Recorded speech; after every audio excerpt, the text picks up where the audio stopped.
meramalkan perekonomian Indonesia dan manufaktur akan ambruk di tahun 2025. Apakah benar? Tapi sebenarnya tanda-tanda itu juga sudah kita rasakan, seperti banyak PHK massal, kemudian banyak pelaku bisnis yang lebih menyukai membuka usaha di negara lain daripada negara Indonesia, kemudian daya beli masyarakat juga menurun dan lain sebagainya. Tapi sedalam apakah pelemahan ekonomi di negara Indonesia? Mari kita prediksi. Semoga nggak ambruk ya. IMF itu benar, Indonesia perekonomiannya akan ambruk di tahun 2025. The will ini perubahan, perputaran nasib yang dilambangkan bola dunia ini ya. Perputaran nasib ke arah mana? 9 cangkir. Sebenarnya negara Indonesia ini masih memiliki kemampuan, memiliki daya tarik untuk bisa kerjasama dengan negara lain. Karena negara Indonesia ini memiliki kekayaan yang luar biasa. Hanya saja mungkin SDM-nya masih harus ditingkatkan. Sehingga bisa memproduksi sendiri, mengolah sendiri hasil bumi negara Indonesia di dalam negeri. Tidak sampai bahan bakunya diekspor ke luar negeri, kemudian setelah jadi kita malah yang mengimpor. Nah, itu juga kurang bagus ya. Sebenarnya masih memiliki daya tarik, tapi juga harus berbenah diri. Jangan terlalu membanggakan kekayaan tapi pada akhirnya tidak bisa mengolah ya rugi sendiri ya toh. Selanjutnya, perencanaan kebijaksanaan terkait masalah uang. Misalnya masalah bea cukai, misalnya prosedur dan lain sebagainya, semoga saja bisa dimudahkan. Sehingga pelaku bisnis ada ketertarikan untuk menanam modal di negara Indonesia. Karena di sini ada simbol perencanaan keuangan, manajemen keuangan yang ada kaitannya dengan gimana caranya untuk bisa meningkatkan perekonomian negara Indonesia. Misalnya, yaitu tadi membuat aturan-aturan buat para koruptor dan lain sebagainya sehingga tidak membludak koruptornya, tidak berkembang biak kayak tikus yang muda, berkembang biaknya beranak pinak. Dan ini sangat-sangat merugikan negara Indonesia loh ya. Tapi hingga saat ini tidak ada peraturan korupsi, misalnya korupsi yang sekian ini harus dihukum mati dan lain sebagainya, tidak ada. Hanya di sini ada 3 kartu. Indonesia masih memiliki peluang untuk bisa maju.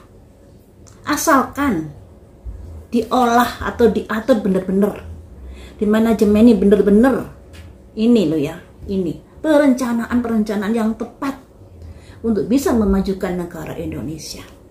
Jadi masih ada peluang loh untuk bisa berubah ke arah lebih baik lagi. The moon itu sebuah rahasia. Jadi gini teman-teman, yang ada kaitannya dengan ini ya, perencanaan terkait masalah keuangan. Ternyata ada kaitannya dengan rahasia-rahasia yang masih belum terungkap di sini.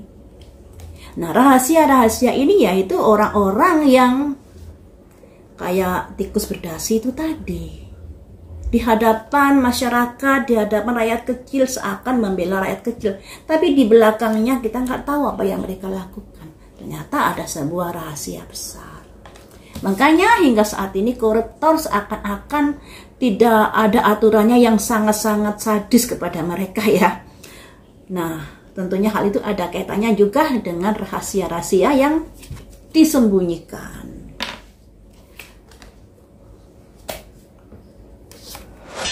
Balance. Nah, jika semuanya itu diterapkan dari perencanaan keuangan yang bagus, kemudian kebocoran-kebocoran keuangan harus dihentikan, terus SDM-nya ditingkatkan, diberi kemudahan penanam modal asing untuk menanam modal ke Indonesia, jangan aturannya yang berbelit-belit, ya, jangan terlalu banyak palak. Ini nanti akan ada tumbuh perkembangan yang lebih bagus loh negara Indonesia. Tapi bisakah pemerintah ini memberikan aturan-aturan yang ketat buat para pejabat-pejabat yang memiliki peluang untuk korupsi? Atau juga terkait dari meningkatkan SDM-nya dari masyarakat ini yang perlu ditingkatkan lagi. Bisakah seperti itu? Apakah Indonesia pada akhirnya bisa keluar dari perekonomian yang melemah? Strike, ada kekuatan di sini. Kekuatan ini kekuatan yang seperti apa? Kekuatan yang jungkir balik. Jadi nggak bisa dipungkiri, tahun 2025 memang kondisi perekonomian negara Indonesia bisa dibilang amburadul. Ketika ingin pulih harus ada perjuangan di sini. Kalau melakukan pembiaran yang ada ya semakin kayak orang jungkir balik ini, keadaan yang semakin kurang bagus. Makanya perubahan ini ada kaitannya dengan ini, roda perputaran nasib yang mengarah pada perekonomian yang semakin jungkir balik, semakin tidak bagus. Nah, tentunya hal ini ketika ingin bagus ya harus ini tadi. SDM-nya harus ditingkatkan, manajemen keuangannya harus betul-betul diketati, kemudian korupsi diberantas, dan diberi kemudahan dari penanam modal asing untuk ke Indonesia agar tidak banyak pengangguran di negara Indonesia ini. Itu loh ya yang harus perlu diperhatikan. Nah, dari sini sepertinya sampai tahun 2025 ini kurang ada perubahan yang signifikan terkait masalah perekonomian. Makanya di ujung kartunya ini ada simbol kekuatan.